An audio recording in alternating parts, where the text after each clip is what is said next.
Until people start embracing a state of empathy and start acting in empathy, things aren't going to change. Intention is very good, but intention without action is meaningless. There are too many people that forget that, and there are too many people who are focusing on individual improvement rather than on improving the self that we're all part of.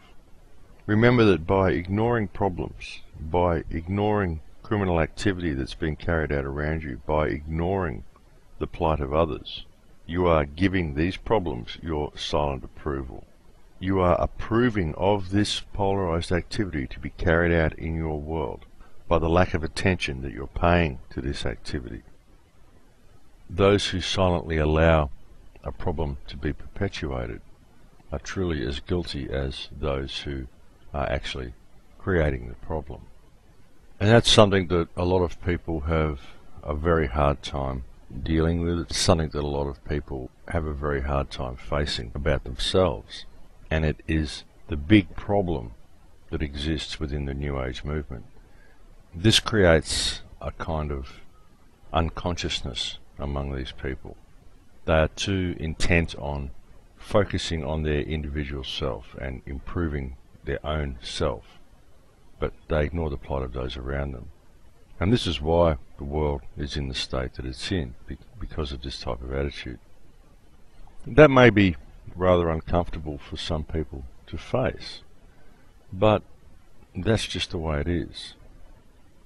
There is too much of this misconception that you give a problem power by acknowledging the problem exists. You give polarized activity energy by acknowledging that activity.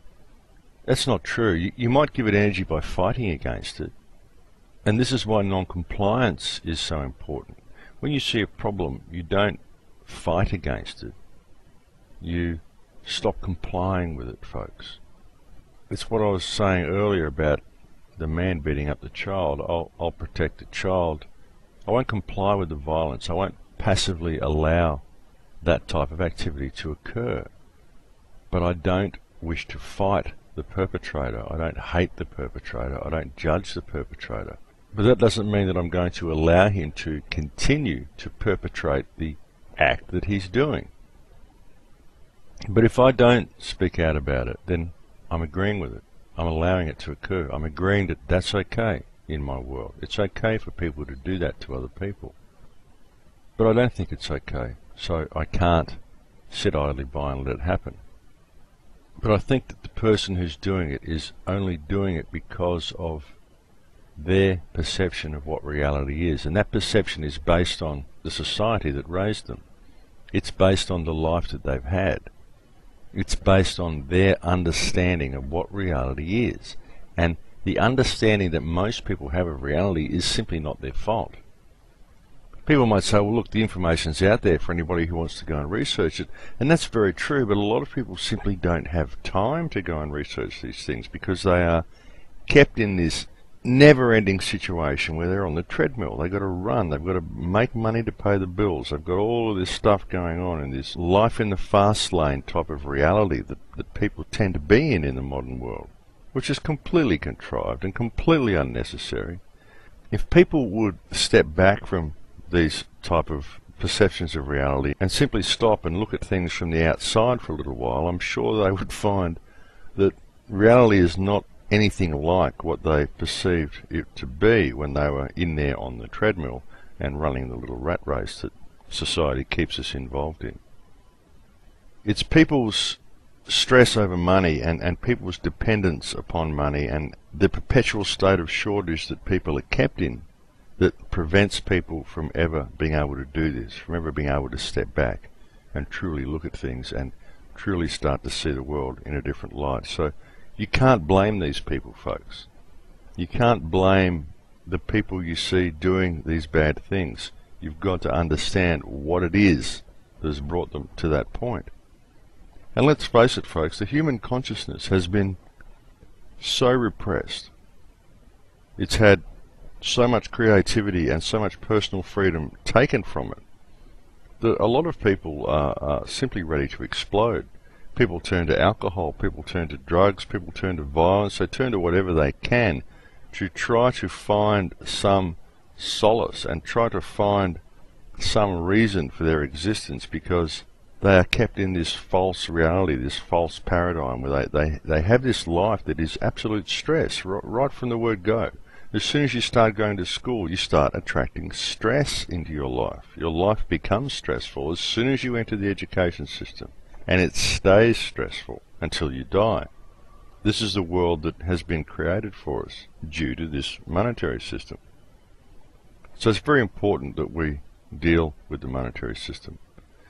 All that stress will then get removed from the human psyche, and we will be in a much better position to create the world we would like to see through this period of transition that we're going through at the moment. Well, that's about it for the show today, folks. I know I've probably babbled a lot again on this show. I tend to do that sometimes. I do intend to make this film on the Australian Constitution, so that will be something for Australian listeners to look forward to as well. I may have to have a bit of a break from the radio shows soon. I've got so much going on in my life that I'm seriously wondering whether I should keep doing the radio shows. So I'll just have to see what eventuates with all of that. I do enjoy talking to you every week, but it does detract a lot of my energy from filmmaking or from ever getting my second book finished, and a lot of the things that I would like to be doing. So I'll just have to do some meditation on that and do some quiet thinking and pondering and figure out whatever solution is going to work best. I'm not saying that I'm leaving or anything like that. I'm not saying that I'm not going to be doing any more shows. I'm not saying anything like that. I'm just sort of thinking that maybe I might need to have a bit of time off soon, but I'll just play it by ear and I'll see where that leads me, folks. But in the meantime, it has been a pleasure talking to you again. It is always a pleasure to talk to you here on the show. Thank you very much for continuing to visit thecrowhouse.com. Thank you to those people who donated to help me get DVDs out at the Blues Festival this year. I did manage to get quite a large number of DVDs handed out to people at the gate, and so that was a bonus. I couldn't have done that without the donations that people sent me. Any donations that are ever sent to the Crow House, folks, always get used in order to keep the information flowing. I give out a great number of DVDs every day. I go uptown, that I have a bag of them with me, and I give them out to lots of people.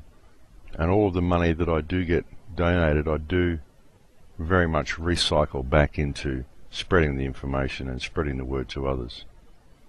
Thank you again for listening to the show. Thank you for the continued support that you've shown me. I'll look forward to speaking to you again next week. Bye for now, my friends. In Lakesh.